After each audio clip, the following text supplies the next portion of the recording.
So we've talked a lot about the systems that protect an Imperial-Class Star Destroyer, but there's one last thing that keeps the ship safe, and that's its fighter complement, its deployed contingent of starfighters that would be used to screen space around the vessel. So today let's talk about the ship's complement and its hangar bays and stores for invasion forces and stuff like that. I'm Colin, and this is Sci-Fi Deep Dive.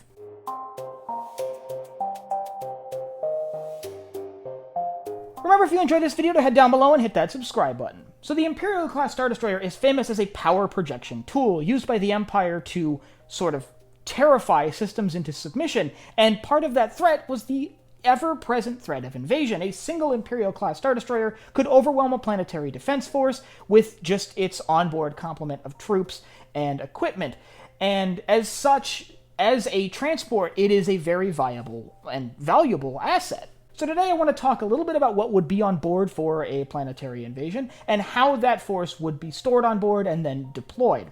So let's start with stormtroopers, the core of the Imperial military. A single Imperial-Class Star Destroyer holds just shy of 10,000 stormtroopers, 9,700 stormtroopers to be specific. But in most cases, infantry alone can't overwhelm a planetary defense force. They need vehicles and some sort of heavy weaponry, and the Imperial-Class Star Destroyer has that covered. The primary heavy assault vehicle of the Galactic Empire for most of its reign was the Armored Assault Transport, or AT-AT, of which the Imperial-Class Star Destroyer could carry 20. But on top of those, it could also carry up to 30 AT-STs, or all-terrain scout transports, which could be deployed in narrower sort of environments and could move quicker than the AT-ATs. It could also carry 15 K-79 S-80 Imperial troop transports, which were used to transport light cargo and small numbers of troops across the surface of a planet. To deploy all of that to the ground, the Imperial-Class Star Destroyer carried 8 T-4A Lambda-class shuttles, an undetermined number of Sentinel-class landing craft, as well as a number of Gazantes that would generally fly externally to the Star Destroyer, but could be brought inside to be loaded with AT-ATs to deploy to the surface of a planet. And let's talk about that complement of TIE fighters, because they are a key tool at the disposal of any commander of a Star Destroyer.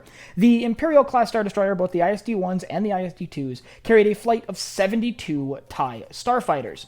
These were primarily TIE LNs, the standard issue TIE fighters, although by the end of the Galactic Civil War, about 30% of those had been replaced with TIE interceptors. So at the start of the Galactic Civil War, these would have carried 60 TIE LN starfighters, but by the end of the Galactic Civil War, 12 of those had been replaced with a flight of TIE interceptors. Supporting all of this would be a flight of 12 TIE bombers used for ground attack purposes and engaging other capital ships for that matter. All things considered, while TIE fighters often get a bad rap, that is still a fairly impressive complement, albeit for a ship this size it could have carried way more, but that's a discussion for ISD versus Venator videos. So let's talk about where all that is stored and where all that happens on the Imperial-Class Star Destroyer. Let's talk about its hangars. So to no one's surprise, the hangars on the Imperial-Class Star Destroyer are located on the bottom of the vessel. We actually see two hangars here, a smaller forward hangar and a larger aft hangar.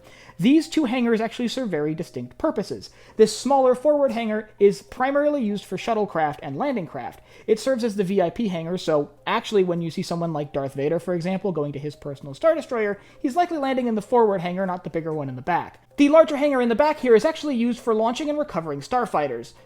The TIE series starfighters, TIE LN and TIE interceptors, are usually launched from launch tubes mounted along the sides of the hangars, so within the sides of the hangars, or the sort of bay at the bottom here, are a number of launch tubes that the TIE fighters could deploy from, which are along the sides. So the areas to the sides of the hangar are dominated by TIE fighter storage racks. The area in the back here is dominated by one large hangar, which is used to recover incoming TIE fighters, but also to accept dignitaries of very high significance that require massive formations of stormtroopers to greet them upon their arrival to the ship, so like Emperor Palpatine. The area in between these two bays is dominated by a number of smaller hangars, primarily for launching landing craft and TIE bombers, and other ground support equipment.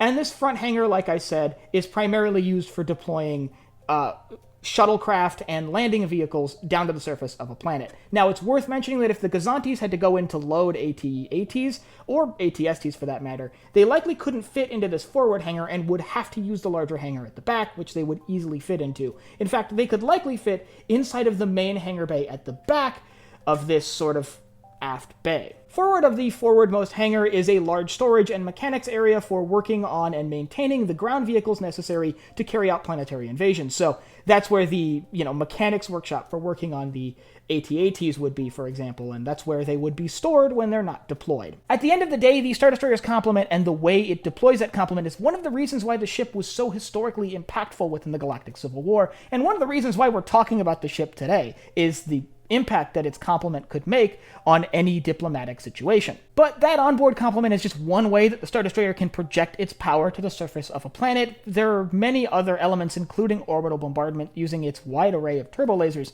but that's a discussion for another day. If you'd like to know more about the systems on board the Imperial-Class Star Destroyer, I'll leave a link up here to my other ISD-Sember videos, a playlist I'm putting together of all of those, covering various systems from across the ISD, including eventually those turbo lasers that I've been sort of teasing for the last few videos. And if you have any other elements on the Star Destroyer that you'd like to know more about, that you'd like to see one of these ISD-Sember videos focus on, please let me know down below in the comments so I can make sure to add that to the roster. And if you have anything else you want me to cover from Star Wars or anywhere else in science fiction, you can also leave that down below in the comments. Last but not least, if you enjoyed this video, head down below, hit the like button, the subscribe button, and the bell icon so you get notified when I upload new videos. So for Sci-Fi Deep Dive, I'm Colin, and I will see you next time.